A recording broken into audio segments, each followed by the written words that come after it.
Bonjour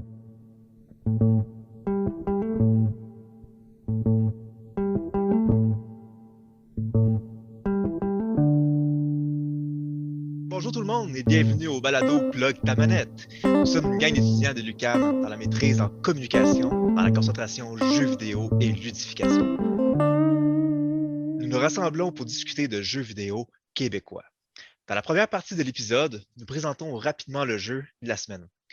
De plus, nous faisons un tour de table pour donner nos impressions générales et surtout sans spoilers ou sans divulgateurs. Dans la deuxième partie, à l'inverse, nous rentrons en détail dans les différents aspects du jeu qui nous ont marqués, que cela soit positif ou négatif. Je suis François Je suis Émile. et cette semaine, nous sommes accompagnés par Laurie, Allô?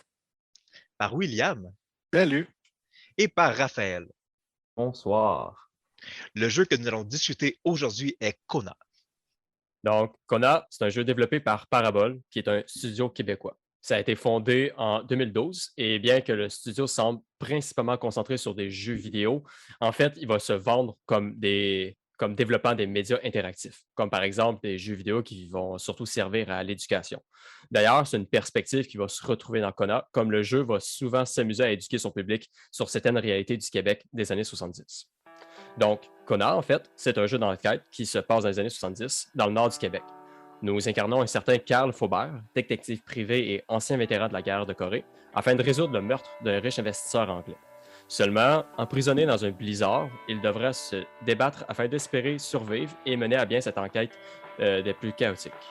Le jeu sort d'abord en accès anticipé sur Steam en 2016 avant d'avoir sa sortie finale en mars 2017. Il est aujourd'hui disponible sur PC, ce qui va impliquer Linux, Mac et Windows, Android, PS4, Xbox One, leur petite sœur aussi, en plus de la Switch et même de la Stadia. Bref, vous pouvez retrouver le jeu pas mal partout. Le jeu est édité par Ravenscourt Games, Deep Silver ou Koch Media, qui va varier au final selon le support. Une version en réalité virtuelle existe aussi pour les chanceuses personnes qui possèdent la technologie. Le financement du jeu provient en partie d'un Kickstarter, mais principalement du Conseil des arts du Canada, qui a en fait investi dans Kona. Donc, en fait, le jeu n'a pas été payé avec nos taxes, mais plutôt par vraiment un investissement qui est une forme de subvention.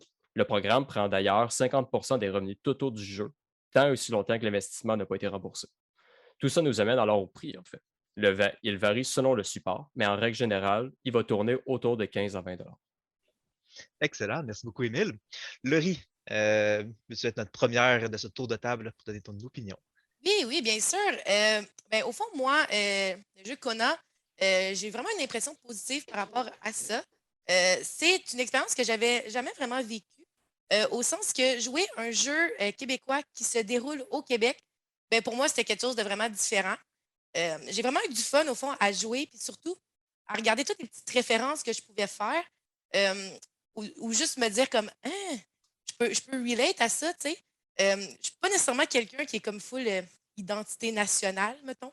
C'est quelque chose d'important pour moi, mais le fait, par exemple, de jouer un jeu où est-ce que je peux me reconnaître des choses québécois, ben, ça m'a vraiment fait plaisir. Puis ça pouvait être des choses vraiment banales, là, du genre de. On voyait une canne de soupe au pois, une soupe au pois qui était marquée résident. J'étais comme, ah, ben, c'est la soupe au pois habitant, tu sais. Des petites références comme ça que moi je faisais, puis j'étais comme, ah oui, ah oui. Ou juste comme par exemple un vinyle de Joe Dassin. En tout cas, plein de petites choses que moi j'étais comme, ah, ça c'est québécois. Puis aussi, ben, je me suis vraiment sentie immersée dans le jeu. Notamment qu'on est au Québec en ce moment, qui fait très froid. Le jeu se déroule dans une place nord du Québec, grosse tempête de neige, le blizzard. J'avais quasiment froid en jouant. Fait que c'était une expérience qui est très intéressante, puis je le recommande vraiment, même aux personnes anglophones aussi. Parce que bon, ben, le jeu est traduit en anglais. Mais c'est ça, c'est très intéressant comme expérience, puis j'ai vraiment aimé ça. Hmm, parfait, merci beaucoup. William, Oui, ben, c'est quand même similaire à ce que Larry vient de dire. J'ai vraiment, de manière générale, j'apprécie le jeu. Il y a des petits points que j'ai un petit peu moins aimés ou que ça m'a porté à réfléchir sur est-ce que on aurait pu faire mieux si j'étais un développeur, par exemple. Mais de manière générale, j'ai vraiment adoré. Puis vraiment l'aspect justement québécois, autant dans les références, là, on parlait des cannes de poids, mais moi c'était un dépanneur, une station d'essence, puis c'est marqué méga mort dessus à Place d'Ultramar. C'est tous des petits détails vraiment précis qu'on peut prendre. Puis La narration aussi. Tout le fait que dès que tu mets le jeu en français, moi, en tout cas, ça m'a vraiment mis dans une ambiance que je reconnaissais, que oui, avec le froid, tout ça, mais tout le langage utilisé, il y avait aussi des expressions dépendant de quel dialogue tu enclenchais. Ben, tout ça, moi, ça a vraiment comme bonifié mon expérience, puis ça m'a vraiment marqué, en fait. Donc, de manière générale, sans rentrer dans les détails, moi, j'ai vraiment bien apprécié ça. J'ai trouvé ça vraiment le fun de jouer à ce jeu-là. Parfait. Merci beaucoup. Raphaël?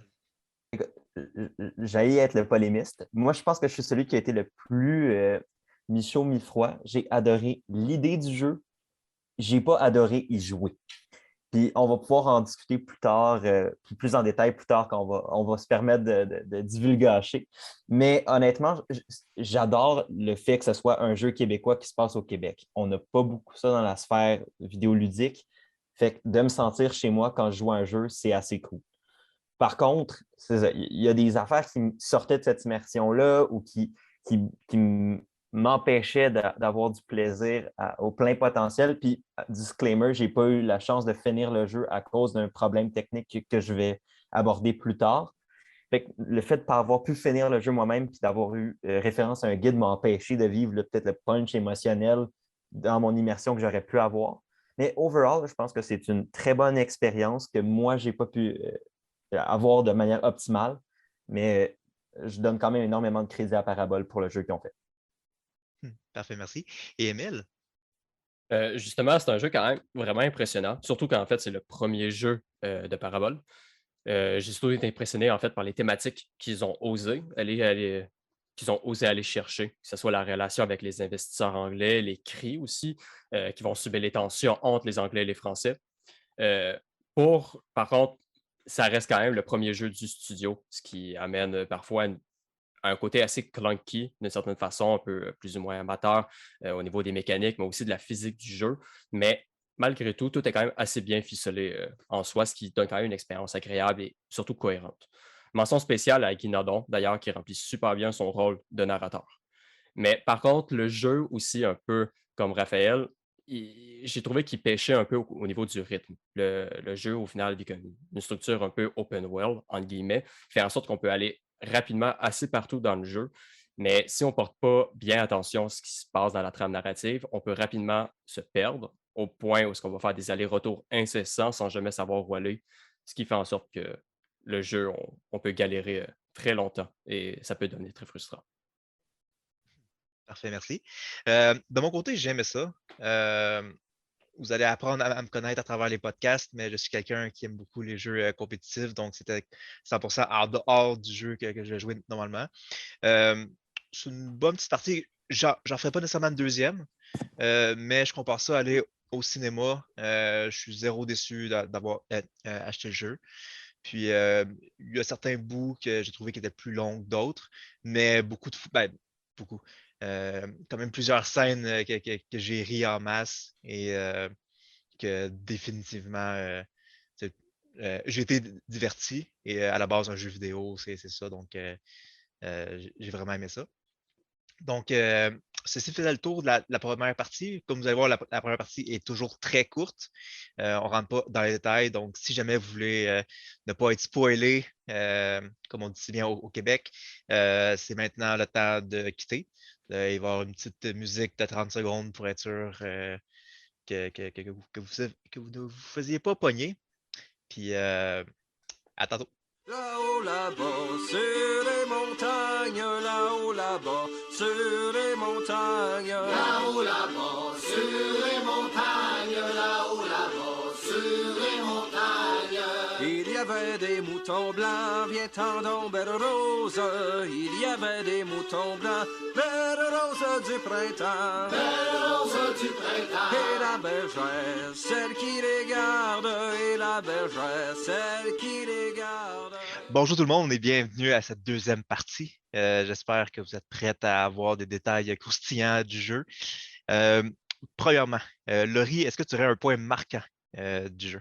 Oui, bien, moi, il y a quelque chose que j'ai trouvé que dans le jeu, Kona était vraiment différent des autres jeux, puis c'est la narration.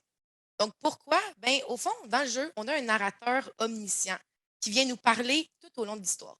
Donc, il y a quelqu'un qui nous dit, en fait, c'est Guy Nadon, c'est sa voix à lui. Ce narrateur-là, ben, on voit que c'est un narrateur qui connaît tout. Il va parler de nous, ben, de notre personnage Carl Faubert à la troisième personne du singulier. Il connaît un petit peu, il connaît en fait qu'est-ce qui se passe un peu dans la tête, par exemple, du mécanicien ou des autres personnages. Donc, il est au courant de ce qui se passe. Puis, il va nous raconter l'histoire. Ce qui est intéressant, c'est que moi, je me suis sentie comme si je me faisais conter une histoire, comme je me faisais raconter un conte québécois. Puis, c'est un petit peu ça que j'ai l'impression avec quoi qu'on voulait en venir avec l'histoire, de se faire raconter quelque chose. Euh, Justement, moi, j'avais l'impression, des fois, j'étais comme, hey, on dirait presque que je suis dans un roman genre réaliste un peu, là, du 20e siècle, là, j'avais l'impression, là, tu sais, quelque chose qui est comme, tu regardes l'ambiance, il se passe pas nécessairement grand-chose, il se passe des affaires, mais c'est vraiment comme une question d'atmosphère et tout. Donc, puis plus que ça allait, plus j'étais comme, oh non, je me fais vraiment raconter un conte québécois. Puis tout ça à travers une atmosphère, puis une atmosphère de narration, justement. Puis moi, je pense que c'est quelque chose qui se démarque beaucoup dans le jeu. J'ai pas vraiment joué à d'autres jeux que j'avais un narrateur omniscient en arrière qui m'expliquait ce qui se passait. Donc, ça a été marquant pour moi. Ouais. Ben, moi aussi, j'ai beaucoup aimé le narrateur. Qu'est-ce que j'ai pas aimé, c'est que je trouvais qu'il donnait trop d'indices sur le jeu. Lorsque tu allais quitter une scène et que tu n'avais pas tout vérifié, il te disait Ah, caractérien, ou comme peu importe qui serait pas fier de lui. J'étais comme Bon, qu'est-ce que j'ai oublié? Puis là, tu te revires de bord, puis tu fais comme tu recherches tout au complet. Moi, en fait, moi, je rebondirais là-dessus, puis je dirais plus que moi, j'ai aimé ça. Parce que justement, des fois, il y avait tellement peu d'indicatifs de qu'est-ce qu'il fallait que tu fasses. Tu sais, tu avais la mécanique du journal qui, une fois que tu le lisais, tu comprenais où il fallait que tu ailles à gauche, à droite. Mais des fois, moi, en sortant d'une maison, tu m'as fait dire Carl Faubert sait qu'il aurait pu avoir plus d'informations à cet endroit où il se doute que quelqu'un il aurait pu lui dire de quoi de plus, ou il y avait un indice de plus. Moi, ça m'insiste à faire OK, j'ai peut-être vraiment manqué de quoi, puis je vais pouvoir y retourner, que ce soit maintenant ou plus tard, parce qu'il me reste à fouiller. Dans un jeu qui se base sur le fait que tu n'as pratiquement aucun indicatif de où est-ce qu'il faut que tu ailles quand, je trouvais que c'était une bonne manière de rendre ça un petit peu plus fluide. Et en plus, ça l'aide beaucoup justement à ne pas se perdre dans le jeu, ce qu'on avait noté. Mais en même temps, je trouve que ce petit aspect-là de tenir la main du joueur marche en même temps de ne pas trop fonctionner. Ça a pas été. Non, ça m'est arrivé souvent, par exemple, au niveau du magasin général, que le narrateur il me disait que justement, à un moment donné, il me dit OK, j'ai tout fait, j'ai plus besoin d'y retourner. Mais arrêté, il manquait genre 2-3 éléments qui a fait en sorte que j'ai galéré énormément dans le jeu parce que je me disais, ben, je vais plus y retourner. Le narrateur me dit que j'avais plus rien à y faire. Mais en réalité, il restait. Fait que ça m'a pris quand même beaucoup d'heures de jeu. Ben, par rapport à ça, je dois rebondir. Là. Je suis vraiment d'accord avec ce que vous dites, que c'est une bonne idée, mais en même temps que ce n'était pas nécessairement la meilleure exécution possible. J'ai un exemple super précis. Je ne sais pas si vous vous rappelez, Gilles Lachance, qui est comme le personnage, je pense, qui est le caissier du dépanneur. C'est comme le premier personnage que tu vas retrouver dans Glace normalement, là, à moins que tu aies vraiment détourné puis tu sois allé dans une autre maison. Moi, je suis directement prêt à aller voir le docteur parce que ça m'indiquait qu'il y avait des chances que je trouve quelque chose chez le docteur. Puis après, je me rappelle très clairement, ça me disait il faudrait que je trouve les fiches du médical de Gilles. Il l'aurait peut-être vu, mais bon, ça me donne un indice sur quoi faire. Quelque chose de vague comme ça. Puis je me suis dit, ben non, ça ne me donne pas d'indice, je ne sais pas du tout quoi faire après. Là, c'est comme si j'allais vers un indice, je m'attendais à quelque chose de vraiment clair, puis finalement, ça ne l'était pas tant pour moi. Puis ça m'a vraiment bloqué. Puis vous voyez, au final, moi, j'ai adoré l'histoire, la narration, tout ça, mais c'est à ce point-là précisément que j'ai vraiment fait comme OK, je ne sais pas quoi faire. Je vais juste aller à partir de la route, suivre la route du sud au nord, faire toutes les maisons, puis je vais arrêter de me casser la tête. Ben, tu vois, moi, c'est un peu comme toi. Et puis là, tu dis Gilles Lachance, tu l'as trouvé en premier. Moi, je l'ai trouvé en dernier, Gilles Lachance. Parce que je ne sais pas comment j'ai fait ça. Puis c'est en allant voir sur Internet que j'ai réalisé que les gens l'avaient trouvé en premier. J'étais comme, je ne sais pas comment j'ai fait, mais moi, là, je me suis ramassée au garage de la motte en premier. Parce que je ne savais pas où aller. J'étais perdue bien raide. Oui, il y avait le narrateur, mais j'ai fait l'électricité, tout ça. Puis après, j'étais comme, je m'en vais où? Je regarde ma map. Je suis comme, OK, bon, ben, je vais aller au truc le plus au bout. Fait que j'étais allée au garage de la motte, puis c'est ça. J'étais quand même perdue assez. J'ai fait tout à l'envers. Puis même quand je suis arrivée à la fin, pour un coup qu'on avait trouvé tous les esprits, mettons, je suis arrivée à la fin. Là, ils ne m'ont pas laissé poursuivre. Tu sais, quand on dit qu'ils nous tiennent par la main, ils ne m'ont pas laissé poursuivre parce que j'avais oublié un indice chez le docteur. Fait que là, j'ai fait OK, il faisait noir en plus. Je suis retournée voir le docteur. Il fallait que je regarde une photo, en tout cas, une affaire un peu inutile, je vous dirais, là. Mais il ne me laissait pas progresser. Fait qu'on voit vraiment qu'on était tenu par la main ici. Il fallait vraiment tout faire un à un, là. Ouais. Non, mais j'ai eu aussi beaucoup ce sentiment-là. Puis même à un certain point, j'ai semi été trompé par ça. Parce que lorsque j'étais prête à aller au manoir, tu sais, j'ouvre la carte, puis là, je vois, OK, la dernière maison est vraiment très, très, très, très loin dans le nord et tout. Fait que je vais marcher une trotte. Puis là, quand tu regardes dans le journal, tu sais, ça te conseille, OK, ben, trouver une arme, tu sais, c'est optionnel. Faire ça, c'est OK, recommandé. Puis là, tu avais finir la motoneige, vital.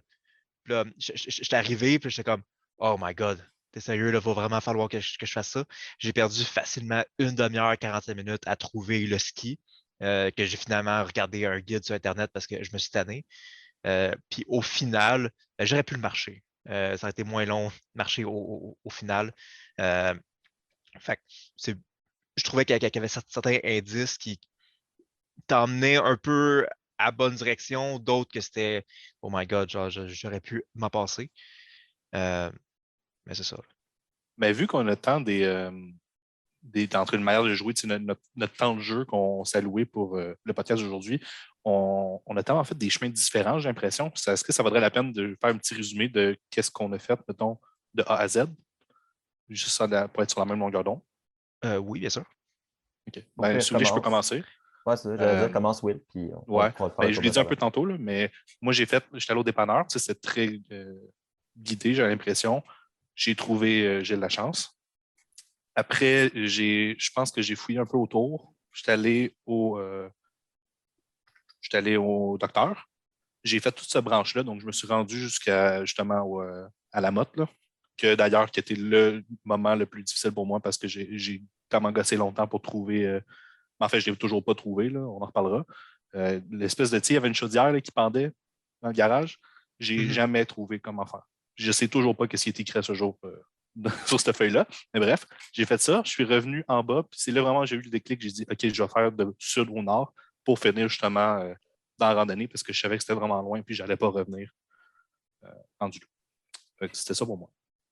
Moi, de mon côté, honnêtement, c'est comme je dis, moi, j'ai pas fini le jeu, fait que je vais vous dire jusqu'à où je me suis rendu, puis comment, puis où j'aurais aimé me rendre après. Pour pour donner du contexte, j'ai dû regarder un guide, fait qu'après ça, c'était hors de mes mains sur la progression du jeu, fait que je me skippais les bouts que j'avais déjà vus, puis j'écoutais les bouts que j'avais pas vus. Mais quand je suis comme. Ben, j'ai passé beaucoup trop de temps dans la section d'intro avant qu'ils se mettent à avoir la grosse tempête de neige parce que j'étais comme hey, qu'est-ce qu'il y a à faire dans cette zone-là? Puis en fait, il y avait pratiquement rien. Mais donc, une fois que je suis rentré dans le vrai core du jeu, j'ai fait le garage, j'ai fait la chance, leur maison, puis j'ai fait le saut quand j'ai vu la madame pognée dans la glace dans la fenêtre la première fois.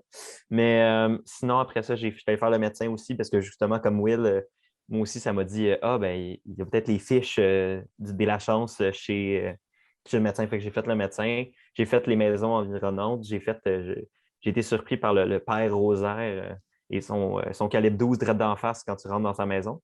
Puis c'est à peu près là que, comme, tu sais, j'explorais vraiment tout ce coin-là des maisons. Puis c'est là que j'ai pu eu accès à ma save file, donc j'ai pas pu finir le jeu. Puis le reste, c'est ça, je l'ai navigué à travers les guides. Mais donc voilà pour mon expérience. Quand même très drôle au final, quand je pense à ma façon que j'ai joué, ça se compare un peu quasiment comme un open world du style Zelda Breath of the Wild, où est-ce qu'au final, à chaque fois que tu vois un point d'intérêt, tu te diriges vers là. La seule affaire, c'est que vu que le jeu, un peu comme un peu à la Silent Hill, où est-ce qu'il va cacher un peu comment dire, ses décors à partir d'une brume. Dans ce cas-ci, ça va être une tempête de neige. Ça fait en sorte que tu te promènes partout parce que tu vois les maisons loin, tu vois des arbres, les champs, les forêts, puis tout ça, mais tu n'as aucune idée d'où est-ce que tu viens à cause de la tempête de neige. Donc, ça fait en sorte que j'arrêtais pas de me perdre, mais je me prenais toujours au pif. Fait en fait, avant d'aller voir le docteur, justement, j'ai fait le General Store, ce qui m'amenait au La Chance. Mais après ça, j'ai fait toutes les maisons de la partie, justement, de la carte qui est pas de l'autre bord de la rivière, où est-ce que le docteur et la motoneige. Fait que ça, j'ai observé toutes les maisons. Après ça, j'ai fini par aller de l'autre côté, où est-ce que là, j'ai pu faire la maison du docteur, la motoneige. puis rencontrer le magnifique Père Rosaire. Par contre, où est-ce que ça a commencé à vraiment bloquer dans ma progression, c'est justement pour donner la bouteille d'alcool au Père Rosaire, où est-ce qu'il voulait qu'on fasse du caribou. Puis pour faire du caribou, il fallait qu'on trouve une maison où est-ce qu'on devait avoir une bouteille d'eau et une bouteille de vin pour créer l'alcool. Et la bouteille de vin, ça m'a pris. J'ai jamais réussi à la trouver en fait. J'ai pas eu le choix de passer par un guide pour me rendre compte qu'elle était dans le General Store. Alors que justement, là, c'était à la partie où est-ce que le jeu, il me disait que j'avais plus rien à y faire. Puis à partir de là, mais là, comment dire, tout, au moment que te donner le caribou au Père Rosaire, le jeu devient quand même assez linéaire à partir de ce moment-là, je pense. Je serais curieux de savoir justement si, à partir de ce moment-là précis, si notre jouet, comment dire, l'ordre des actions qu'on a faites est assez similaire d'une personne à l'autre. Ouais, ben, en fait, je penserais pas parce que, tu sais, moi, par exemple, le cherry, je l'ai trouvé tout de suite. Parce que tu sais, je fouillais partout, puis j'ai fait ah, nice, une bouteille de fort, puis je l'ai gardé dans mon inventaire. Puis en fait, ça a été la deuxième truc que j'avais pas vu que c'était une bouteille d'eau. Puis je pense que c'est juste par hasard que j'ai trouvé une bouteille d'eau, puis que j'ai décidé de le faire, puis ça a fonctionné. Il y a eu beaucoup d'hasard qui s'est fait dans ce jeu-là, que je trouvais quelque chose. Ah, ça va peut-être m'être utile un moment donné, puis je fouillais dans toutes les poubelles, je ramassais vraiment tout. Euh, moi, j'ai commencé avec évidemment la gate, aller au garage. Après ça, en allant dehors, j'ai vu des loups courir. Puis j'avais trouvé. En fait, j'ai fait, bon, ben, je suis curieux d'aller voir où est-ce que les loups y ont été, mais j'avais pas d'armes. Fait que je me suis arrangé pour rentrer dans le garage. Puis là, aussitôt que j'ai eu une crowbar, ben, je suis assez courageux pour courir après les loups. Fait que j'ai suivi les traces. Puis là, j'ai failli me faire tuer par les loups. Mais j'ai réussi avec Macrobar. Puis c'est en revenant que j'ai trouvé la première personne qui était congelée. Après ça, j'ai été moi aussi voir le médecin, mais parce que j'étais blessé. Puis je me suis dit, il faut que je me soigne. Fait que naturellement, je vais aller au médecin. Il doit avoir des trucs de premiers soins là-bas. Puis là, après ça, après le médecin, ça a été avec le père Rosaire puis Sally Enfield. Je me suis vraiment demandé ça faisait quoi si on le tirait dessus. Je ne l'ai pas fait par contre. Mais comme tu me tires dessus, d'habitude, mon réflexe, c'est de tirer back. Je ne l'ai pas fait. Mais il était vraiment drôle d'ailleurs. J'ai facilement passé beaucoup trop de temps juste pour avoir le maximum d'interaction avec lui pour qu'il donne le maximum de feedback. Espèce de vieux sénile vraiment drôle. Puis après ça, je me suis promené. Finalement, rendu au mur, il y avait un corps que je n'avais pas trouvé, lui dans la caverne. Parce que j'avais la chienne d'aller dans la caverne en fait. Aussitôt que je l'ai vu, puis qu'il disait ah, il fait froid, puis là, avec le manteau, j'étais comme ok, c'est clairement à la fin complètement qu'il faut que j'aille là. Fait que finalement, j'étais à la fin juste avant le mur. Puis ben, après le mur, ben, là, par contre, tu suis, puis tu y vas. Puis c'est à la fin complètement que je suis mort pour vrai. Plusieurs fois avant de comprendre comment battre le boss. Au pire, on en reviendra plus tard. Puis la seule fois que j'ai vraiment exploré, c'était pour voir si le jeu ou si le développeur voulait que tu explores. Puis à part faillir mourir de froid plusieurs fois, puis trouver des petites affaires comme des allumettes, des affaires le même, je ne trouvais pas vraiment de pertinence à ça. Fait que c'est pour ça que j'étais d'un point en point, puis c'est à peu près ça. Ben, moi, tu vois, j'ai fait ça vraiment à l'envers. D'habitude, je vais tout le temps m'informer un peu sur des jeux avant de les jouer. Puis là, je suis allée vraiment à l'aveuglette. Je pense pour ça que j'étais autant perdue. Fait que moi, en commençant, ben, j'ai pas trouvé j'ai la chance. Fait que j'ai pas su que je devais aller au docteur. Fait que qu'est-ce que j'ai fait? Ben, premièrement, je suis allée chez les La Chance, puis j'ai vu le premier corps. Mais c'est un peu drôle, là, mais moi, en entendant le sifflement là, devant les. Pour trigger la vision, ben moi, j'allais pas trigger la vision parce que j'aimais pas le sifflement. Ça me faisait peur. Donc, j'ai continué le jeu sans trigger les visions, juste à temps que j'aille dans la caverne. C'est ma première vision que j'ai trigger.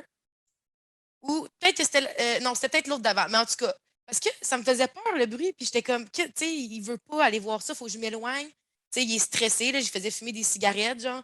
Là, j'étais comme, tu sais, c'est quoi qui se passe? Là, finalement, à un moment donné, j'ai réalisé. J'étais comme, OK. Puis là, en tout cas, j'ai commencé à faire trigger les visions. Puis, c'est ça. Mon dernier que j'ai trouvé, ça a été J'ai de la chance. Puis, en faisant le parcours un peu que j'ai fait, premièrement, le garage, même la motoneige, c'est la première chose que j'ai eue. Après ça, la deuxième chose que j'ai eue, c'est le manteau. Fait que j'ai commencé à explorer, genre j'avais déjà mon manteau, puis ça a comme bien été pour ça, mais toute une question de hasard. J'ai trouvé la bouteille de vin par hasard, tout par hasard, sincèrement, mais je touchais à tout, par exemple. Genre vraiment tout. Puis c'est ça, je savais même pas que je devais aller voir. Je savais pas l'ordre. Ça m'a beaucoup mélangé. Puis c'est pour ça que j'ai dû aller voir sur Internet à la fin, parce que j'étais comme, là, j'ai découvert 3 esprits, il m'en manque un, puis c'était le premier que j'aurais dû découvrir, puis j'étais comme, comment j'ai manqué ça? Où est-ce que j'étais? J'étais beaucoup perdue, moi, dans le jeu, puis j'ai été, tu disais tantôt que la motoneige était vitale, là, mais en tout cas, moi j'ai été juste sur la motoneige, genre, j'aimais pas ça, le camion, là. Fait que je l'ai bien utilisé, mais c'est ça. J'ai fait ça un petit peu à l'envers, puis je pense que c'est pour ça que j'étais perdue, puis que j'ai un petit peu ragé, moi aussi. Je savais pas quoi faire des fois, puis j'étais comme, je suis perdue, ben raide, puis c'est ça. Moi, ma question, tu sais, c'est un peu, puis je pense que ça vient un petit peu repiger le fait qu'on a tous des parcours un peu différents, puis qu'on a comme, puis je pense que c'est voulu de la part du jeu, clairement, que cette structure extrêmement, en tout cas, éclatée au début du jeu et après ça, plus linéaire après la fameuse partie du mur où là, on enclenche la section finale du jeu. Et moi, je me suis demandé, est-ce que ben, pas je me suis demandé ça, mais à mon sens, c'était clairement l'intention. Considérant que c'est un meurtre et mystère comme style de jeu, puis qu'on est dans les pieds de Carl Faubert, puis on ne connaît rien de la situation, puis il faut qu'on trouve qu'est-ce qui se passe dans ce village de Mongols-là. Comme j'aimais ce sentiment-là d'être perdu parce que oui, c'est frustrant d'un point de vue jouabilité, mais d'un point de vue narratif, je trouvais ça drôlement bien pensé parce que ça nous mettait vraiment dans les pieds de quelqu'un qui n'a aucune idée qu'est-ce qu'il va faire là, puis qui devait reconstruire une histoire à laquelle on n'avait pas accès au départ. Puis à fur et à mesure qu'on explorait, ben, les morceaux du casse-tête venaient se placer. Je ne sais pas ce que vous en avez pensé, mais moi, je trouvais que c'était quand même bien foutu comme mécanique narrative de nous placer dans le néant, puis au fur et à mesure qu'on explore, c'est là que tout se construit. Au final, pour te rendre à la fin, il faut quand même que tu aies eu ces moments clés-là. Fait que oui, ça peut créer de la confusion, mais je pense qu'au final, c'était assez bien indiqué. Ben, par rapport à ça, oui. Puis aussi, moi, ce que j'aimais beaucoup, pendant que c'était genre vraiment du récit à reconstituer, que tu essaies de comprendre, moi, j'y allais vraiment comme un détective. Il y a quelqu'un dans le village qui a commis un meurtre, je veux savoir c'est qui, puis pourquoi. Puis j'ai particulièrement aimé le fait qu'il y avait plusieurs genre alibis, on pourrait dire, de qui serait le meurtrier. Du genre, il y avait les Français qui haïssaient l'anglais, tu avais les cris, puis l'anglais, ou il y avait plusieurs conflits, puis ça venait faire une espèce de triangle, voire plus. Puis je dis triangle, mais ça peut être une plus grosse forme. Là. Moi, tout ça pour dire que j'étais vraiment mélangé là-dedans, puis je m'attendais vraiment à ce que ça soit quelqu'un là-dedans, puis que au film, mettons, particulièrement le gars qui a une allégeance au FLQ, je pense, ou le Patriote, la Maison du Patriote. Lui, il avait quelque chose, puis je disais, ah oui, OK, il a l'air vraiment intense comme personnage. En même temps, tu vois aussi dehors, tu vois qu'il se fait pratiquer au fusil, il y a une cible dehors, puis il a tiré plusieurs fois. Je me dis, OK, ben lui, ça pourrait être un bon meurtrier, mais est-ce que c'est vraiment lui ou pas? Puis là, finalement, je trouve une autre information. Puis à cause que c'est pas linéaire, justement, ça me mélangeait pas mal. Puis c'était bien que ça me mélange, justement, parce qu'à chaque fois, je me demandais c'était qui avait tué le Hamilton. Mais tout ça pour, au final, me rendre au mur, puis que ça devienne extrêmement linéaire. Puis quand il y a eu le Wendigo qui est apparu, tout ça, j'étais comme, OK, bon, c'est un peu dommage que ça finisse comme ça. Moi, personnellement, j'ai moyennement aimé la fin. Mais je trouvais que toute l'espèce d'emmêlement de toutes les trames narratives, toutes les alibis, tout ça, je trouvais ça super fort. Puis maintenant qu'on en reparle, ça me donne l'impression que c'était vraiment bien fait ça, puis que justement, le fait que ce soit pas linéaire, ben, au début, puis qu'on ait tout eu genre un ordre de jeu différent, ben, c'était comme supporté par justement tous les alibis différents, puis ça venait tout mélanger ça. En tout cas, moi, j'étais bien mélangé, puis je pense que c'était le but, puis c'était une bonne affaire. À curiosité, justement, parlant à quel point on a tous joué très différemment au jeu, est-ce que vous avez participé à une chasse au trésor avec un fusil à fusée d'urgence à la toute fin? Parce qu'au fil du jeu, on n'arrête pas de trouver, justement, quand on fouille du matériel, des fois, on trouve on retrouve des allumettes, des choses pour allumer des feux, mais on n'arrête pas de trouver, justement, des fusées pour les fusils d'urgence. Mais comment dire, à aucun moment est-ce que le jeu dans les maisons qu'on a cherché et tout, le fusil est présent. En fait, il est vraiment caché intensément dans le jeu, mais ironiquement, il est même pas caché en même temps. Mais avant d'en dire plus, est-ce que vous l'avez trouvé? Moi, non. Non. Non plus. Je ne sais même pas quoi tu parles en J'ai fait. trouvé la carte, moi, par exemple. Ah, OK. Ouais. La J'ai carte. trouvé la carte pour te faire pour le. Puis je l'ai oubliée. À un moment donné, j'étais comme. Moi, je pensais que c'était une pelle que je devais trouver. J'en ai trouvé une, puis je ne pouvais jamais la sélectionner, puis je trouvais ça frustrant. J'étais comme, j'avoue, là, je crouchais, puis j'étais comme, je la veux la pelle, mais non, j'ai abandonné l'idée. Mais vas-y, explique, je suis intriguée. Non, mais au final, c'est pas tant de choses non, c'est rien de si important, mais j'ai l'impression que c'est la seule chose vraiment annexe du jeu en termes de. Tu sais, comment dire, le jeu est très annexe par rapport à certaines entrées dans le journal d'enquête, mais j'ai l'impression que le fusil, justement, à fusée, c'est le seul item vraiment annexe du jeu. Puis justement, c'est qu'à un moment donné, en explorant l'un des personnages, qu'on trouve des entrées pour, comment dire, on va trouver en rentrant dans une des maisons, on va avoir des informations sur une petite fille, puis elle a un ami. Puis un de ces amis-là, au final, il s'amuse à cacher des lettres pour parler avec la fille. Puis à force de suivre ces lettres-là, on finit par tomber sur des cartes au trésor qu'il a laissées à la fille. Puis tu as 10 cartes au trésor au total qui te font voyager à travers la map au grand complet. C'était vraiment pénible. En même temps, c'est un peu drôle, mais c'est très pénible. Puis à partir rendu à la 10e, tu as un coffre, parce qu'au final, chaque point de la carte au trésor t'amenait un coffre, puis le coffre t'a donné une autre carte, et ainsi de suite. Et à la 10e, tu avais enfin le fusil. Mais ce qui est quand même comique, c'est que le coffre qui possède le coffre final, en fait, se retrouve sur la route, juste à côté du General Store. Donc, au final, la carte au trésor t'a fait faire le tour de la map au grand complet, alors que c'est un coffre qui est sur le bord de la route que tout le monde aurait pu voir en prêtant juste un petit peu attention. Je ne sais pas si c'était un troll de la part des développeurs, mais c'était quand même très drôle. Ben, possible. Vois-tu, moi, j'ai arrêté après la troisième carte parce que j'ai trouvé, c'est comme, je tournais en rond, puis j'ai trouvé un coffre qui était à peu près où est-ce qu'il y avait la carte, puis ça finissait là. Dans le fond, il n'y avait pas de quatrième carte par rapport à ça. Fait que d'après moi, j'ai pogné un autre coffre qui était proche, puis j'ai fait ah bon, ben c'est le fun, là. C'était un petit enfant qui s'est amusé, puis qui s'est rendu en haut de la map avant, dans le fond, le gros mur. Euh, Puis ça, d'ailleurs, à la fin complètement, euh, je sais pas pour vous, mais ben, en fait, je pense que c'est Will qui l'a mentionné ou Emile, je ne suis pas sûr, mais moi aussi, je l'ai trouvé frustrante parce qu'évidemment, il te donne une Enfield, beaucoup de balles que tu as accumulées. Là, ben, je commence à tirer partout sur le gars. Puis, je n'étais pas sûr de comprendre euh, c'était qui le gars vraiment. Est-ce que c'était lui qui lançait les flèches sur les portes? Comme au final, c'est qui lançait les flèches sur les portes? Ça, j'ai jamais compris. Euh, Puis là, après ça, évidemment, sur lui, tu avais le cœur bleu qui flashait. Ben, j'ai tiré tout dessus, toutes mes balles avec pistolet et tout. Puis au final, je me faisais pogner. En courant, je rentrais sur des murs invisibles. Il y avait énormément de murs invisibles puis que je ne comprenais pas pourquoi. Là, je me suis dit, ah, ben, ok, c'est-tu au sanctuaire? Parce que quand tu te revires, il y a une place qui est marquée sur sanctuaire, mais tu ne peux pas y aller, il y a des murs invisibles. Puis quand que le Wendigo arrive après, là, tu as des murs de glace qui pop, mais les murs invisibles sont là avant que les murs de glace soient là. Avant de comprendre au final que quand tu t'enfuis, si tu tournes à droite au lieu de tourner à gauche, ben, il n'y a pas de mur invisible. Puis là, ben, ça a été juste de courir pendant 10 minutes avec un mur invisible, je peux pas. Puis là, genre, essayer de courir vite, puis tourner, puis trouver la place qui n'avait pas de mur invisible, parce qu'en réalité, c'est tout ouvert, puis tout le long du jeu, tu peux aller partout, sauf à la fin complètement, que c'est vraiment tunnel. À la place, j'aurais mis soit tout le temps des murs de glace, qui n'ont pas l'illusion que tu peux aller partout, parce que c'est juste frustrant que tu rentres dans un mur invisible tout le temps. Là.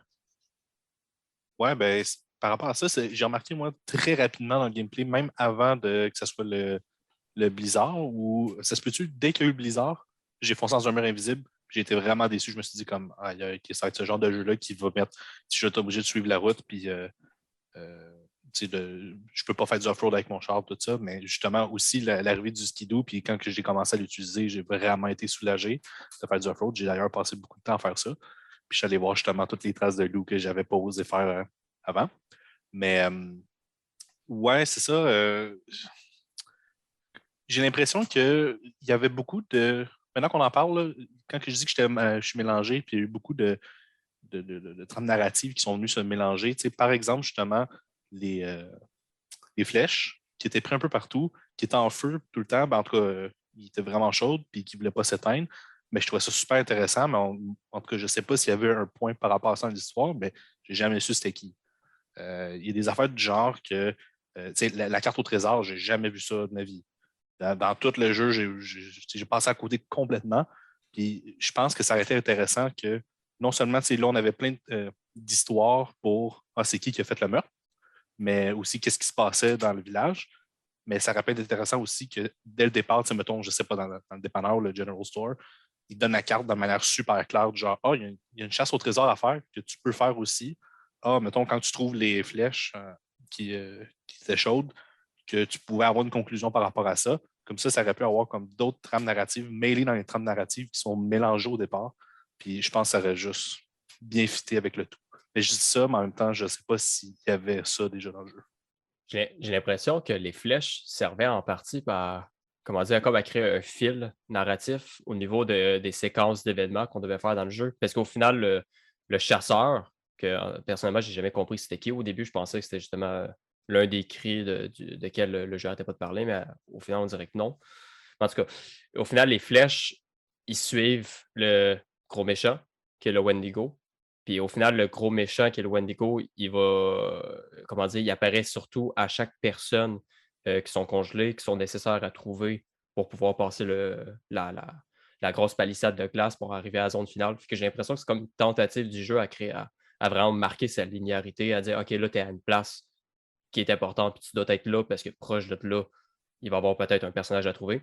Mais au final, j'ai jamais réussi moi-même à suivre des flèches de manière linéaire. Fait que j'ai hypothétisé ici. J'ai jamais réussi à trop comprendre non plus ce qu'il faisait. Puis c'est ça, c'est vraiment bizarre par rapport à la fin, parce que ça, on s'attend à ce que la personne qui tire les flèches est full importante. Puis que, comment dire, on ne sait pas trop encore c'est quoi le Wendigo, même si on finit par comprendre dans le jeu que c'est quelqu'un qui s'est transformé en ça. Mais, comment dire, à la fin, quand tu le Wendigo, c'est comme, on dirait, un monstre tout droit sorti un peu de l'univers de la mythologie nordique. C'est un vieux monsieur avec une barbe blanche, on dirait un occidental, alors que c'est comme alors que le scénario nous fait comme à croire en fait que c'est justement un cri que l'une des personnes qui pète un plomb à cause des Blancs qui sont en train d'empiéter sur le territoire. Mais c'est ça, c'est tout très confus, c'était bizarre. C'est justement là où je voulais vous amener parce que moi, c'est un des points qui, vu que j'ai comme vécu l'histoire un peu de manière décousue, mais qu'est-ce que vous avez compris? Des résolutions, que ce soit avec le premier meurtre, comme le meurtre de Hamilton, qui est comme la trame principale au départ, là, qui crée la chasse au mystère, si on veut. Mais aussi toute l'histoire avec le Wendigo. Qu'est-ce que vous avez compris de la fin? Parce que moi, honnêtement, c'était vraiment pas clair. Puis c'est sûr que ça vient du fait que j'ai tout suivi, tout croche. Mais moi, personnellement, j'ai trouvé ça. En fait, j'ai rien compris. J'ai dû aller lire ce que les développeurs puis dans les blogs pour comprendre qu'est-ce qui s'était passé. Parce que juste avec les bouts que je regardais du let's play que je regardais, j'étais pas capable de remettre les pièces ensemble. Fait que je suis curieux de voir comment vous avez interprété la fin puis voir si j'ai bien compris ou non, parce qu'à date, c'est un peu flou dans ma tête. Ça, j'ai trouvé ça dommage. Je peux essayer. Il y a probablement des bouts qui vont sortir un peu tout mélangés, moi aussi, là. Mais de manière générale, moi, je le vois que le docteur, qui est un personnage vraiment important, il a perdu sa femme un moment donné. Tu peux trouver son urne dans une des maisons. Puis après ça, il va y avoir un accident de chasse que je ne sais pas. Moi, je pense que le docteur fait un lien avec la victime, qui est juste une femme crie qui n'a pas rapport, qui a été carrément juste une victime d'accident de chasse, qui s'est fait tirer par Hamilton d'ailleurs. Puis à la place de le déclarer aux autorités, tout ça, ils ont juste décidé de le cacher puis de faire juste. Tu peux le voir proche, je pense, du satellite. Puis au final, il y a le docteur qui est vraiment. Là, c'est là que je me mélange un peu, là, mais qui a vu. Il voit comme ça, la femme crie, il a développé comme un attachement, je ne sais pas de où, puis il voit comme sa femme en lui, en elle. Fait qu'il devient vraiment fâché, puis il décide juste d'aller tirer Hamilton. C'est là, genre, la partie meurtre. Mais moi, la partie que je comprends puis qui m'énerve vraiment le plus possible pour la fin de l'histoire, c'est que le Wendigo, c'était juste un homme qui rit par rapport, qu'il y avait un lien avec la femme crie, que déjà, on n'a pas beaucoup d'informations à part qu'elle s'appelle Laure, je pense, ou je ne vais même pas m'avancer là-dessus. Puis c'est lui qui fait le pacte, là, puis il est vraiment fâché, puis il devient le Wendigo. C'est la partie. Ouais. Vas-y, le riz, je voyais dans tes yeux. Ouais, ben justement, moi, oui, je pense que c'est un peu ça, j'ai compris moi aussi. Au fond, c'est comme si la personne, la fille qui est décédée, au fond, le docteur a voulu comme faire comme un peu une vengeance. Justement, il a peut-être vu sa femme en elle, mais le Wendigo qui serait transformé, en fait, ça serait le mari de la femme qui est décédée ou en tout cas quelqu'un qui était proche. Mhm. Je veux dire qu'il n'y a pas. On dirait que ça n'a pas tant de lien avec l'histoire, j'ai l'impression, tout ça. Mais en tout cas, peut-être que oui, mais comme on n'entend jamais parler de cet homme-là et tout ça. Puis une petite affaire que j'ai entendu dire, c'était que on dirait qu'il disait que vu que Hamilton avait été tué finalement, que le méchant avait été. Ça avait été réglé, mais le Wendigo, ben, il ne savait plus à qui s'attaquer vu que la victime était morte, donc il a commencé à s'attaquer à tout le monde. Donc, ça serait ça que j'ai compris, moi. Ouais. Ouais, ben, moi aussi, parce que pour répondre à ta question, Raph, à la fin, complètement, ils font un recap avec les scènes, les événements, puis tout, qu'est-ce qui s'est passé pour. D'abord, la dernière hallucination que tu as, c'est ils donnent la chronologie des événements de qu'est-ce qui s'est passé et tout. OK, ben Euh, c'est ça. Ça, je l'ai vu, mais vu qu'il me manquait les bouts avant, c'est là que je voyais tout ça, je voyais toutes les pièces du puzzle, mais j'étais comme, OK, mais c'est quoi le lien puis pourquoi du comment? Mais là, ça OK, m'aide. Fait que, OK, parfait. Puis, ben, effectivement, avec la flèche puis le chasseur, euh, d'après moi, soit qu'il y a un personnage caché qu'on n'a pas trouvé ou que je pars, parce que le Wendigo, à la fin, il y a une flèche dans lui, puis on y enlève. Fait qu'il y a quelqu'un qui a lancé sa flèche, puis il y a quelqu'un qui le chassait. Fait que c'est qui cette personne-là? Ça, c'est un gros mystère que j'aurais aimé ça savoir au final, comme c'est qui mon potentiel allié qui n'est pas mon allié au final. Alors, c'est ça. Je ne sais pas si le jeu finit par donner des indices de c'est qui le chasseur. Parce qu'en tout cas, la façon qu'ils le décrivent, on s'attend justement à ce que ce soit l'une des personnes Cree dont le scénario parle. Mais en lisant les différentes entrées des personnages dans le jeu, disséminés dans la maison et tout, comme on n'a jamais vraiment d'infos par rapport à ça, on a justement des infos par rapport à la Cree qui s'est fait tuer dans un accident de chasse. Mais c'est vraiment le seul personnage comment dire, qui fait pas partie des Québécois puis de Hamilton. C'est le seul personnage autochtone duquel ils vont parler. Ce que je trouve quand même assez, assez bizarre. Puis aussi, par rapport au Dodder, c'est quand même drôle un peu, je trouve, ce qu'ils ont fait avec, qu'ils essaient de tomber un peu dans un désir de devenir une bonne personne, puis de se battre pour les peuples opprimés. Parce que dans l'une des entrées, je ne sais plus c'est dans quelle maison, mais c'est la petite fille de la famille qui est en train de parler, puis elle dit à quel point qu'elle déteste aller voir le docteur parce qu'il y a les mains bien baladeuses quand même sur elle. Fait que c'est assez. Oh wow, j'ai En tout manqué cas, ça. ils font oh, un wow. rapprochement assez. Sont quand même sévères, Parabole, avec leur critique sociale, j'ai l'impression, par rapport au rapport de force entre les Autochtones, les Anglais et les Québécois. Oh my God, j'ai manqué tout ce chapitre-là. C'est intense. Mais pour répondre à la question du chasseur, ça, c'est un des points que j'ai vu dans mes recherches. C'est pas un personnage qui est le chasseur, celui qui tirait les flèches dont, sur le Wendigo. C'est pas un personnage qui est mentionné dans ou dont on a tant de réponses dans le jeu. En fait, c'est que, puis ça, c'est un contexte que j'ai appris par la suite. Kona fait partie d'une série qui normalement devrait avoir des suites. On ne sait pas si c'est le cas. Le compte Twitter de Parabole est inactif depuis 2018. Fait que je ne sais pas si suite il va réellement y avoir ou quoi. Probablement, on l'espère. Mais dans le fond, le chasseur serait comme plus potentiellement en lien avec ce qui se passerait dans les autres jeux, mais on n'a pas cette information-là pour l'instant. Fait que de ce que j'ai compris, au moment où on se parle, le chasseur serait comme un petit peu, pas un plot hole, mais comme un pont pour une suite. Mais pour l'instant, on n'a pas cette suite-là. Fait que c'est juste des indices qui mèneraient à quelque chose qu'on n'a pas la réponse pour l'instant. Ouais, ben, tu sais, avec tous vos commentaires, puis ben, merci Émile, on va parler du docteur aux mains baladeuses parce que je l'avais carrément oublié, puis ça me fait réfléchir à quel point que le docteur, il est vraiment comme, il a la profondeur, ce personnage-là, que il est supposé aider les gens, finalement, turns out c'est un communiste, puis que dans le temps, le narrateur le dit lui-même, dans le temps, être communiste, c'est pas trop la bonne idée. Puis là, il fait des affaires pas trop clean avec la fillette. Puis là, finalement, il essaie de jouer les héros à la fin avec une femme autochtone qu'il n'a jamais vue. En plus, c'est même pas lui qui était là. Si on regarde la cinématique, là, il y a elle a reçu. Non, on ne va même pas recevoir une balle, elle est juste couchée à côté de l'arbre. Puis tu vois qu'il y a des gens qui arrivent. Puis là, moi, je ne savais pas c'était qui le docteur là-dedans, mais après, Hamilton est mentionné. Je me dis, c'est même pas lui qui a tiré la balle, c'est même pas. Puis c'est lui, il voit ça, puis il est comme, je vais essayer de la sauver, tout ça. Puis il y a un attachement direct. Je trouve ça vraiment intéressant.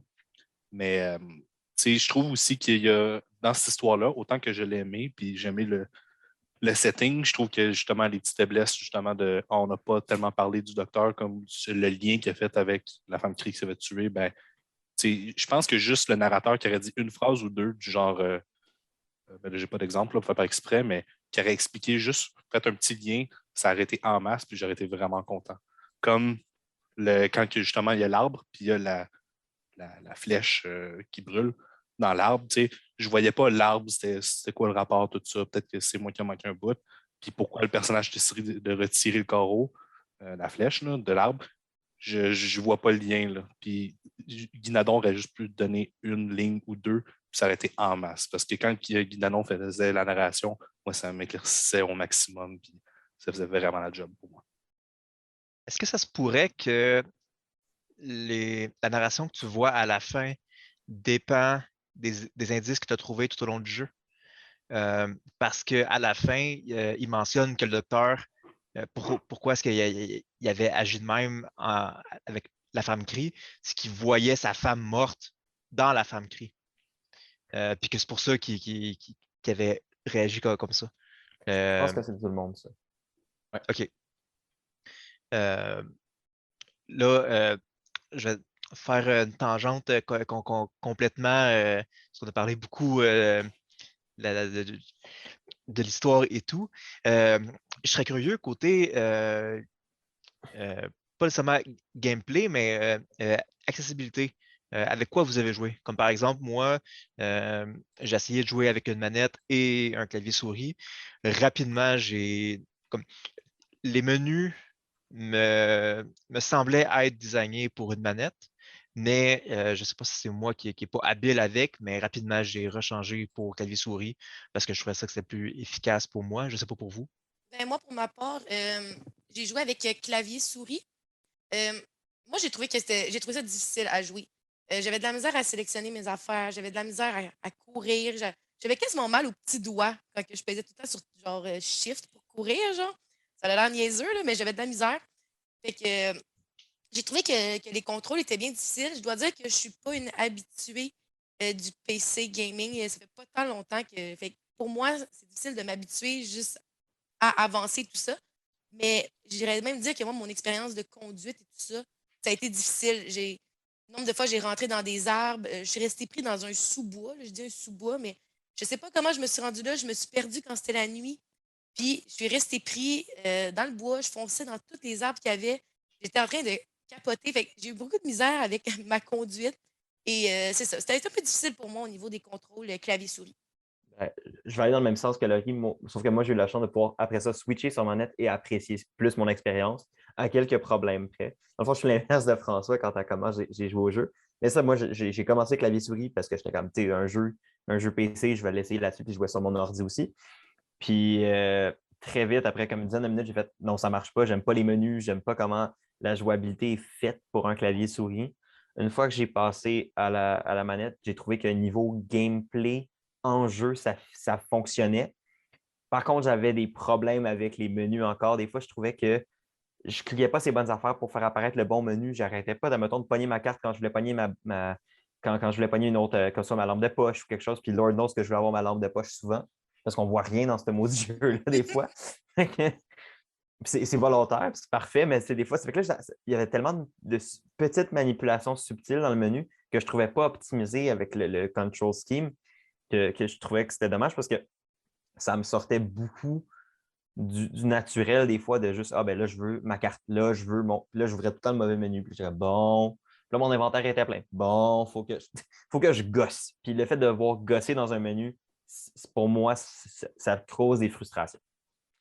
Oui, justement, le fait que dans les menus, on doit toujours, comment dire, comme au début du jeu, j'étais toujours en train de retourner dans le menu, puis à partir du menu, tu vas sélectionner tes items, Je te sélectionnais pour, mettons, pour te ramener justement ta lampe de poche dans les mains, ta carte dans tes mains, ouvrir ton journal de quête, quand tu as la hache, prendre ta hache dans tes mains et tout. Mais à l'inverse de plusieurs jeux, justement, qui sont un peu de la même époque, où est-ce que, mettons, tu payes sur table, puis tu as une roulette de sélection d'items qui apparaît, mais là, tu es toujours obligé de retourner sur la pause. Ce qui est, par contre, j'ai trouvé cool sur le clavier souris, c'est que justement, tu as certains raccourcis que tu n'as pas besoin de mettre sur les raccourcis du D-pad, comme sur manette, sur le D-pad, tu peux mettre 4 items favoris qui représentent au final 1, 2, 3, 4 sur le clavier. Ça m'a d'ailleurs pris 5 heures avant de comprendre ça. Mais c'est ça, sur le clavier, ce qui est cool, c'est que, par exemple, si tu payes sur M, automatiquement, ça va ouvrir la carte. Si tu payes sur F, ça sortait ta lampe torche automatiquement aussi. Fait à partir quand j'ai compris ça, je trouvais qu'au contraire, le jeu était vraiment plus adapté au clavier souris. Même si à la base, je pensais qu'il était surtout adapté à la manette. Parce que ça fait en sorte que tu as plus de raccourcis possibles pour sortir des items sans avoir justement à passer par les menus sans arrêt. Par rapport à ça, j'ai quand même une bonne réponse pour ça. Moi, j'ai vraiment l'impression qu'il a été fait pour les manettes. Puis l'affaire qui me fait penser à ça, c'est le menu rapide. En fait, je ne sais même pas si vous saviez, il y avait un menu rapide. En fait, sur le clavier, tu pèses 1, 2, 3, 4, mais sur le clavier, sur la manette, c'est voyons, c'est pas le D-pad, je pense qu'on appelle ça. Moi qui est un grand joueur de manette, là. La croix, là, qui est pour le joystick. Joystick. On parle de la même chose. C'était ça, visuellement aussi représenté. C'était supposé être le menu rapide pour dire, ah oui, est-ce que tu choisis un journal, la map, tout ça, puis c'était configurable. Mais moi, ça m'a pris un bout avant de remarquer ça, pour faire, OK, c'est un D-pad, puis OK, moi, c'est 1, 2, 3, 4. Puis dès que j'ai eu ça, ça m'a permis d'aller vraiment plus vite pour mettre une lanterne, mettre un fusil, mettre un journal, puis autre. Mais c'est ça. Puis pour répondre à votre question d'accessibilité, moi, j'ai joué avec clavier manette du début à la fin. J'ai été intéressé à un moment donné par le VR, mais je me suis dit ça va trop être différent possiblement différent de l'expérience que vous aurez joué. Puis peut-être que ça aurait fait en sorte que j'aurais joué vraiment différemment, peut-être trop différemment certaines parties du jeu. Oui. 100% d'accord avec toi, Will, par rapport au D-pad, où est-ce que. Puis c'est justement pour ça que je me suis dit, je vais essayer qu'une manette, parce que je voyais le petit logo qui ressemblait à une manette. Puis là, ça m'a pris un certain temps avant de comprendre, OK, le 1, c'est là, le 2, c'est 3. Puis aussitôt que j'ai compris ça, mon 1, c'était macrobar, ou en tout cas, mon arme de proche, puis qu'aussitôt qu'il y avait un petit bruit, je sortais ma hache à la fin.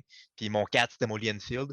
Puis les autres choses que j'utilisais, c'était le journal, puis la lampe de poche.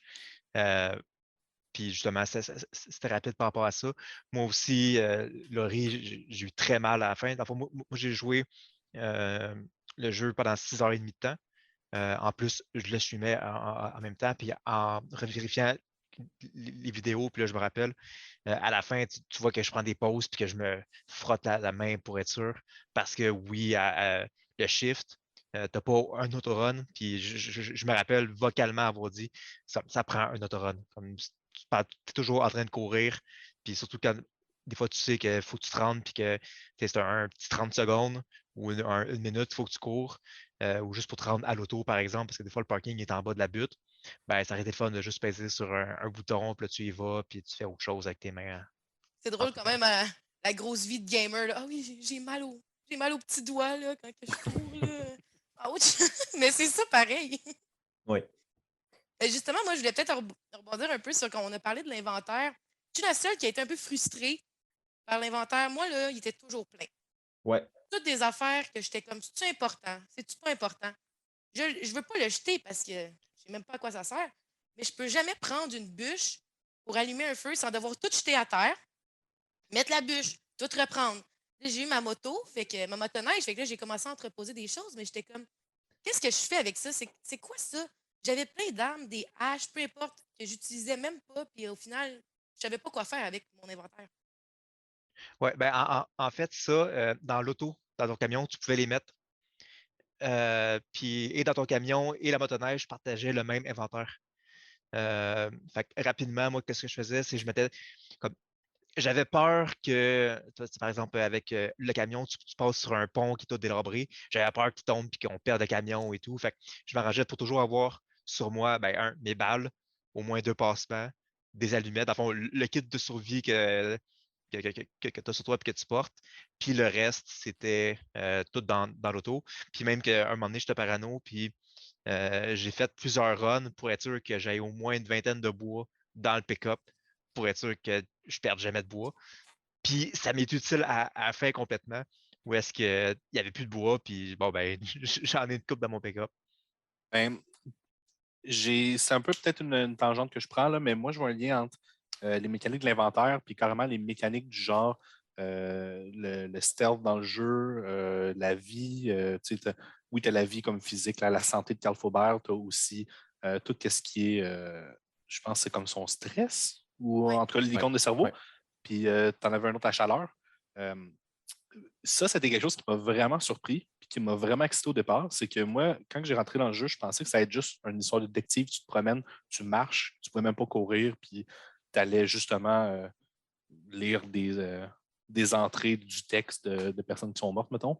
Mais j'ai été vraiment surpris, dès au départ, quand il dit « Ah oui, la chaleur, ben, quand Carl a vraiment froid, ben, il va moins bien viser. » J'ai commencé à me dire, OK, attends, il y a un système de vie, de stress, puis, oh mon Dieu, attends, il peut avoir froid, puis pourquoi j'aurais besoin de viser?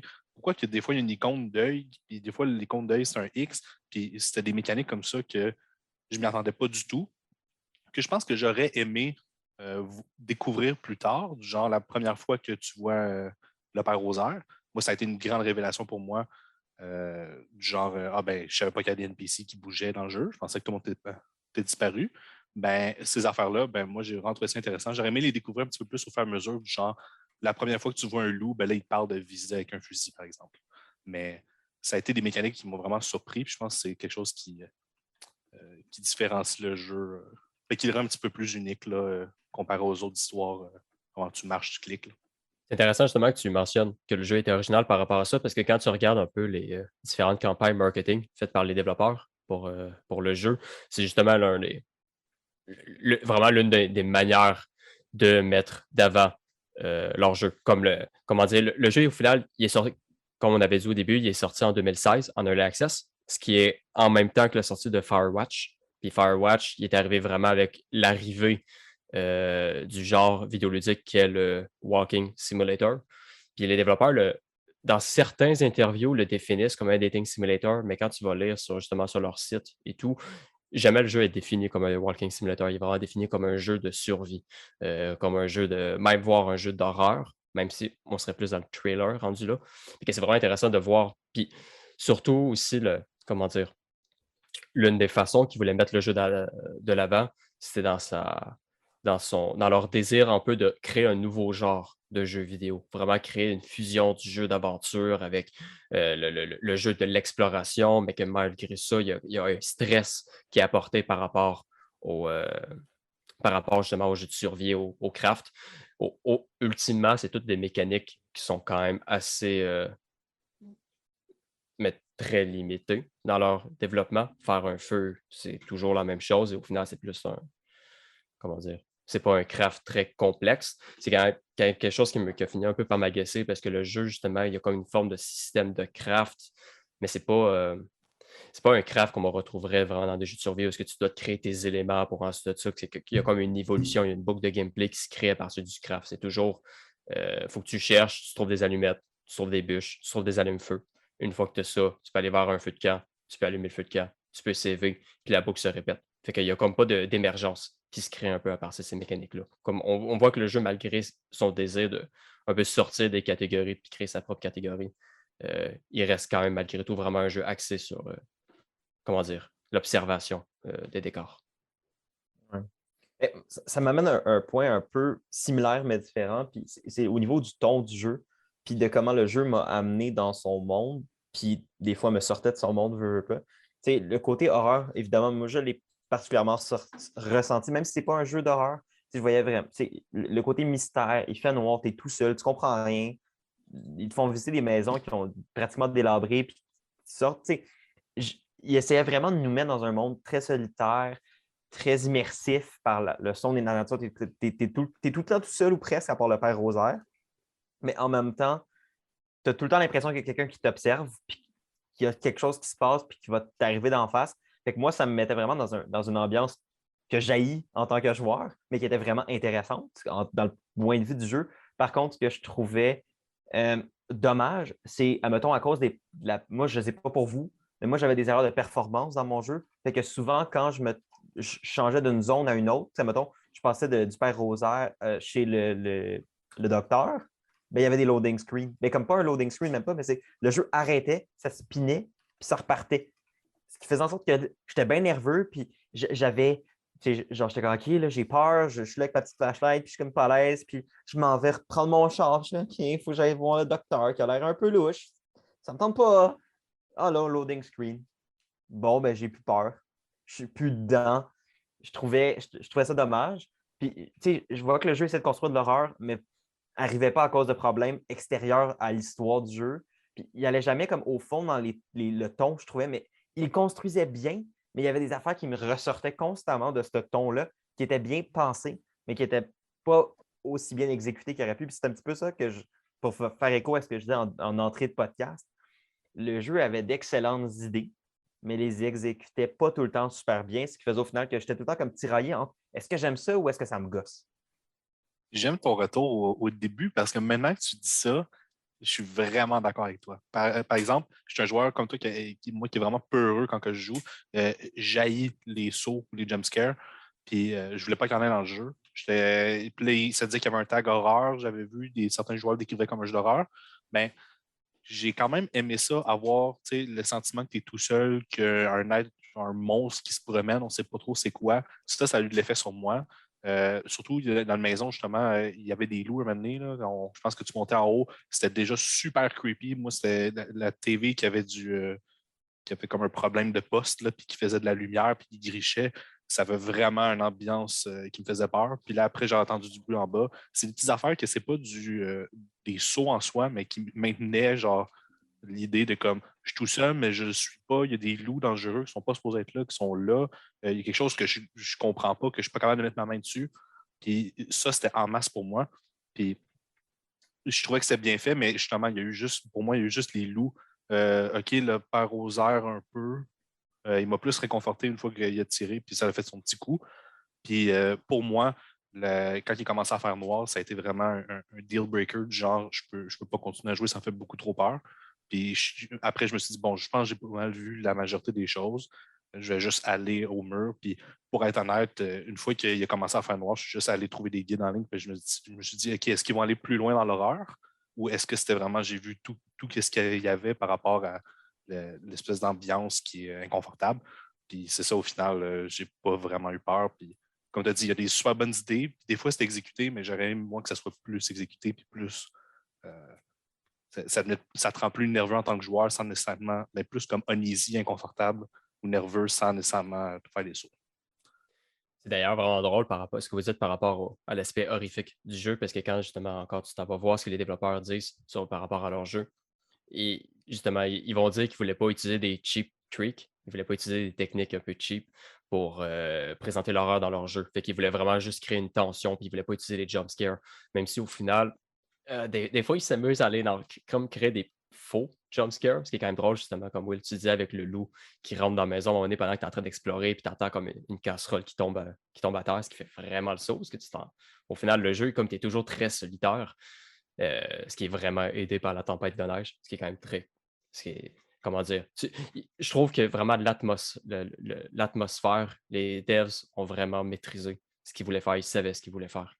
Puis par rapport à ça, justement, c'est intéressant.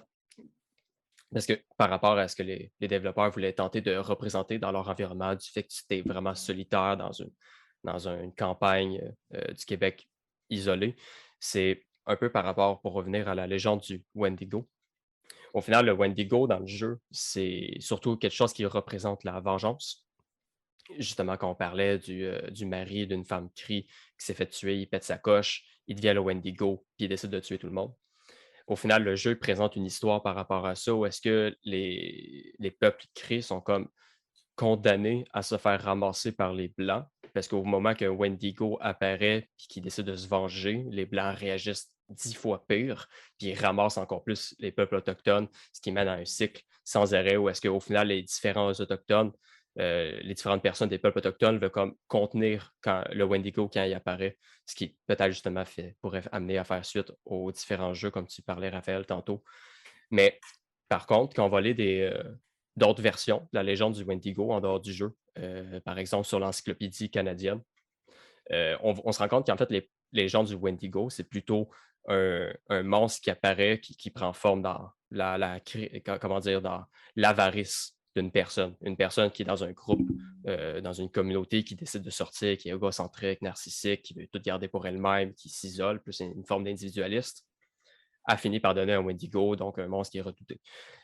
Par contre, dans le jeu, au final, on est isolé de tout le monde. On est en dehors d'une communauté. Puis surtout, il y a un gros parallèle qui se fait entre ça et Hamilton, qui est au final l'anglais tout seul parmi tous les Français, les peuples autochtones, qui s'amusent à exploiter les gens, qui est hyper narcissique, puis tout ça. Puis d'une certaine façon, si on compare Hamilton à ces différentes interprétations-là du Wendigo, en dehors du jeu, le vrai Wendigo, ça serait en quelque sorte Hamilton. Puis je serais curieux de savoir si les développeurs, justement, avaient conscience un peu de ce style de jeu qui s'amusait à faire là, entre leur interprétation du Wendigo, qui était plus basée sur la vengeance, et le fait qu'arrêter le véritable Wendigo, mais c'est pas le monstre qu'on pourchasse, mais c'est la personne morte qu'on retrouve au tout début. Ouais. Juste Ben, dire- honnêtement, ça m'étonnerait pas. Oui, vas-y, Raph. Ben, j'allais juste dire, j'adore ton interprétation. J'avais jamais pensé à ça en jouant puis en regardant tu sais, en regardant les fins de bout de jeu. Puis là, d'entendre ça, je suis comme, oh mon Dieu, le jeu, si c'était planifié, puis ce dialogue-là entre qu'est-ce que le vrai Wendigo, puis tu sais, en plus avec tout le méta-commentaire, le français versus l'anglais au Québec, puis ce discours-là, fait juste comme, oh mon Dieu, si c'était ça le but du jeu, ils viennent de redeem tous les problèmes que j'avais avec l'histoire. Parce que tout ce que je comprenais pas, puis que je trouvais un peu tiré de nulle part, puis je trouvais qu'il y avait un lien bâtard entre le Wendigo et l'histoire de meurtre initial. C'est comme si tout était en fait plus un méta-commentaire maladroit, mais au final qui était réfléchi. Ils m'ont eu. Ils m'ont eu là-dessus. Ouais.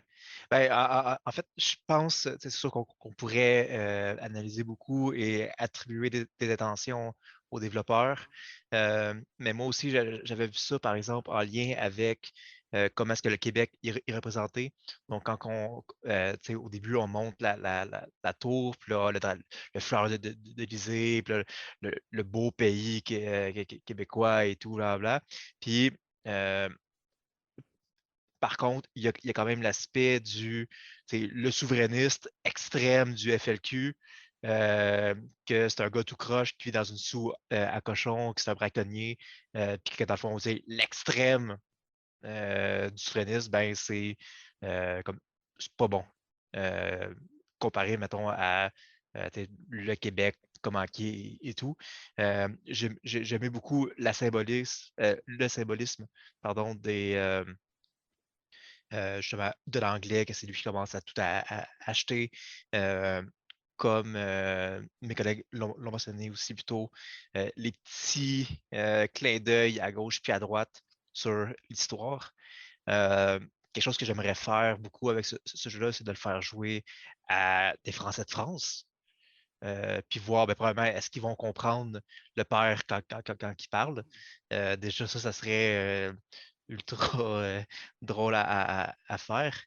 Euh, puis, je vais laisser la parole à Laurie avant de faire Ouais, la ben, synthèse et je le voulais dernier juste tour de faire table. un dernier point finalement. Ben, c'est justement avec ce que tu viens de dire par rapport au Père Rosaire, qui pour moi a été un gros coup de cœur. Parce que, bon, en commençant le jeu, je m'attendais évidemment à entendre parler Joual. Puis pour moi, c'était quelque chose que j'étais comme, bon, c'est un jeu québécois dans au 20e siècle, c'est sûr qu'on va en entendre. Là, j'écoute le narrateur, j'étais un peu déçue, dans le sens, pas déçue parce que j'étais contente qu'il soit québécois, mais c'était pas ce que je voulais entendre. Puis après, quand le père Rosaire s'est mis à raconter les histoires, puis j'avais juste le goût de l'écouter, puis d'écouter. Puis moi, ça a été le moment qui m'a marqué le plus dans le jeu. Ça a été ces histoires, puis de dire, ah, moi, dans mon temps, ma génération. Puis il avait l'air justement d'un conteur, d'un raconteur, comme on verrait justement dans le temps. Puis je trouve qu'il y a cet aspect-là de la langue, à dire, est-ce que les Français auraient compris? Ou juste, par exemple, de mettre des sous-titres anglais à ce qu'il dit. Je trouve que ça fait quand même partie de la culture québécoise. Puis je trouve que c'était important pour moi qu'ils en mettent du joual. Puis ils l'ont fait, puis je suis bien satisfaite de ça. C'est quand même juste dommage que le père était sénile, Oui. mais ça faisait un charme quand même. Donc, pour finir avec sa thèse et en conclusion, on va faire à nouveau un tour de table avec les impressions globales qu'on a, mais là, on peut parler plus avec des spoilers et à parler plus. Donc, je peux commencer. Moi, le jeu, je l'ai vraiment aimé. Comme que je disais plus tôt, je ne vais pas nécessairement y rejouer. Un des points marquants, c'est la variété d'émotions que j'ai vécues en jouant. J'ai été intrigué. J'ai fait le saut. Apparemment, oui, quand le père nous tire dessus, mais avec le bout du loup aussi, où est-ce que quand tu montes en haut, c'est tout creepy, c'est noir et tout, puis là, tu entends un pot qui tombe à terre. Je ne m'attendais pas qu'il y ait un loup dans la cuisine. Puis quand que le loup me voit puis que ça va en courant, le fait qu'il ait changé puis qu'il ait ajouté justement cette scène-là, tout le long du jeu, je me suis dit, OK, ça peut arriver. Puis c'est pour ça que j'ai jamais rentré sauf à la fin non plus dans la caverne. Parce que je m'attendais à me faire le saut. J'ai ri, surtout justement avec le père Rosaire. J'ai ri beaucoup, puis j'ai eu des petits sourires en coin avec les petites piques qui sortent partout, comme par exemple, pour répondre à ta question, William, qu'est-ce qu'il y a dans le seau? Je ne sais pas si tu as parlé dans le show ou dans le pré-show, mais dans le seau, dans le garage, c'est un papier qui, si je ne me trompe pas, où est-ce qu'il voit que, dans le fond, il a vu la bébite, mais il pense que c'est un ovni. Puis que si on lit ça, ben, c'est parce que l'OVNI l'a capturé, puis qu'en ce moment, il est dans une station spatiale quelque part en train d'avoir des sondes, puis tout. Dans le fond, le gars, il est vraiment dans sa bulle. Euh, puis c'est quand même drôle par rapport à ça. Mais c'est ça, c'est vraiment la variété. Un point qu'on n'a pas mentionné, mais que j'ai vraiment trippé, surtout au début, moins à la fin, parce que à la fin, ça commence à être redondant, c'est la musique quand on se promène. Je rentrais comme dans chaque maison, j'ouvrais la radio, puis je chantais les chansons, puis j'avais de l'entrain. Fait que, comme je dis, c'est pas un jeu que je vais nécessairement rejouer, mais c'est définitivement un jeu que je vais conseiller.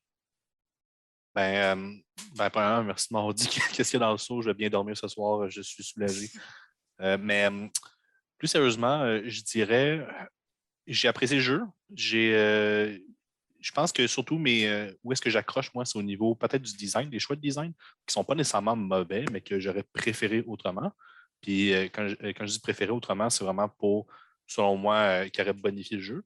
Mais en même temps, quand que je reviens à la case de départ, puis je me dis qu'est-ce qui a fait que j'ai aimé le jeu, tout ça, la narration de Guy Nadon, tout le setting, le contexte, qui met une super belle, un bel angle de vue sur le Québec, sur notre culture, les années 70, aussi des références directes au Québec d'aujourd'hui, genre la station de gaz, mais aussi tout le contexte de conflit entre l'anglais et le français, entre tous les Autochtones là-dedans qui prennent cher qui sont un peu comme le dommage collatéral, puis ceux autres qui ont les plus grandes pertes dans tout ça. Je pense que ça aborde vraiment des sujets vraiment importants, puis des sujets qui m'ont énormément plu aussi.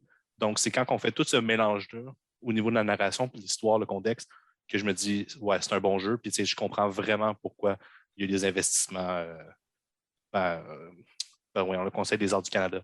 Je le vois vraiment, puis je pense que de ce côté-là, l'objectif est accompli. On a vraiment, pour un jeu qui a été autant popularisé, qui est allé sur des grandes chaînes YouTube, qui a été vendu à travers le monde, je pense que ça a vraiment bien fait sa job, ça a bien représenté le Québec, puis ça, c'est réussi. Là. Fait qu'au final, oui, il est bon, puis oui, je le recommande. C'est pas le jeu que vous allez avoir les mécaniques les plus poussées, c'est pas peut-être même que vous allez être déçu par rapport à certains choix de design, mais la narration qui devrait être le point fort est le point fort, puis qui est bien fait son moi.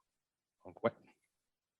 Vraiment, mention spéciale encore pour le père Rosaire qui était vraiment très, très cool. Puis je crois qu'il était aussi doublé par Guy Nadon, lui aussi. Je pense que c'est vraiment Yann Guy Nadon, au final, qui fait toutes les voix dans le jeu. Puis c'est drôle d'entendre un peu la même voix, mais on voit l'acteur qui fait une autre voix, qui fait un autre accent, puis ça fait bang, bang, bang, bang, tout le temps avec sa carabine. C'était extrêmement drôle à voir comme personnage. Surtout qu'il vient justement comme détruire l'isolation du jeu. Au final, je trouve que le jeu, c'est ça, il est vraiment, comment dire, c'est un premier jeu indépendant pour le studio. C'est clairement pas le premier jeu des développeurs, par contre. Fait que nécessairement, il y a ses maladresses. il est rude, ça, à certains points. Si je ne me trompe pas, le Kickstarter, il disait que techniquement, si ça serait limité à ce budget-là, ils auraient fait un jeu de 5 minutes avec tout ce qu'ils ont intégré dans le jeu. Fait que vraiment, la majorité du budget, en fait, vient justement du Conseil des arts du Canada. C'est assez capoté, je trouve, quand on met ça en perspective. Je crois que le Kickstarter, il avait récolté à peu près 44 000 quelque chose à ces alentours-là. Bref, fait que quand je vois qu'est-ce qu'ils ont réussi à accomplir avec le jeu, je peux vraiment que applaudir. Le, le jeu, il y a vraiment une finesse dans sa façon de représenter les choses. Le Québec, l'histoire, j'ai rapidement perdu un peu intérêt, mais le background, ce que le lore, le jeu présente à travers justement les textes qu'on cherche, puis ça, c'est hallucinant. Je trouve à quel point il va chercher énormément de détails, puis qu'il met beaucoup de couches de lecture à ces différents personnages.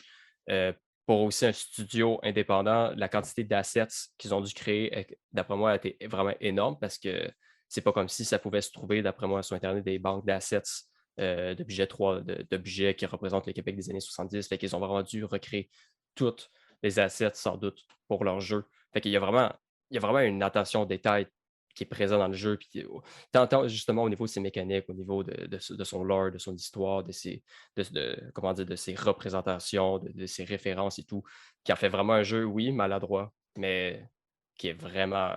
Genre, je suis content de savoir qu'on a un jeu comme ça au Québec. Puis je pense que c'est un jeu qui est quand même vraiment important pour représenter la sphère indépendante, puis de ce que le Québec peut faire au niveau indépendant pour ses jeux vidéo, pour représenter sa propre culture, bien sûr. Moi, je pense que je vais y aller un peu avec. J'aime ton point de c'est un jeu maladroit.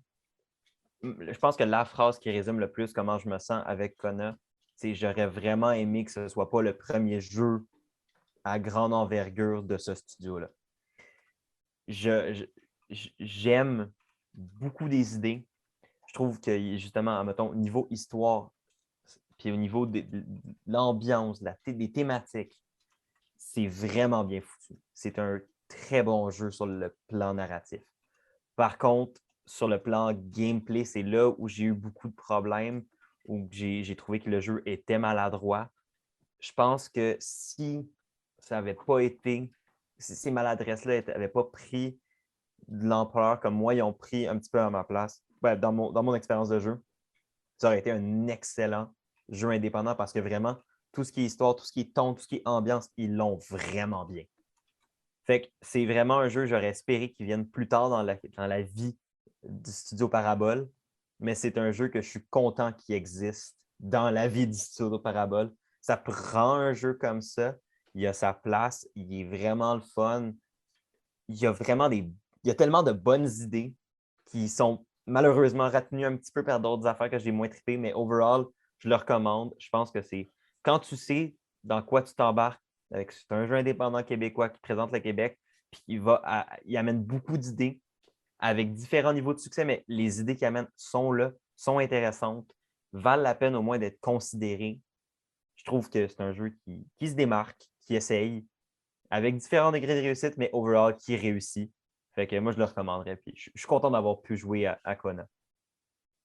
Puis, moi, pour terminer, mon opinion vient prendre un peu celle que tout le monde vient de dire, mais rapidement, c'est un jeu que j'ai bien aimé jouer, un style que j'avais actually jamais joué. Je me suis vraiment sentie immergée, comme si j'étais au Québec dans les années 1970. Moi, j'ai trippé à juste découvrir les maisons.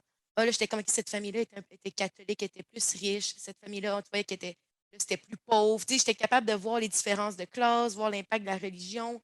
Tu sais, j'étais quasiment un peu historique, j'avais l'impression. Tu sais, oui, j'ai eu des mécaniques qui m'ont un peu déplu, mais moi, personnellement, c'est pas nécessairement quelque chose qui me dérangeait tant que ça. C'est un jeu que je recommande, que je suis vraiment contente d'avoir joué, puis je trouve que ça augmente ma culture en jeu vidéo. Je le recommande vraiment à tout le monde pour. Voilà, c'est ça.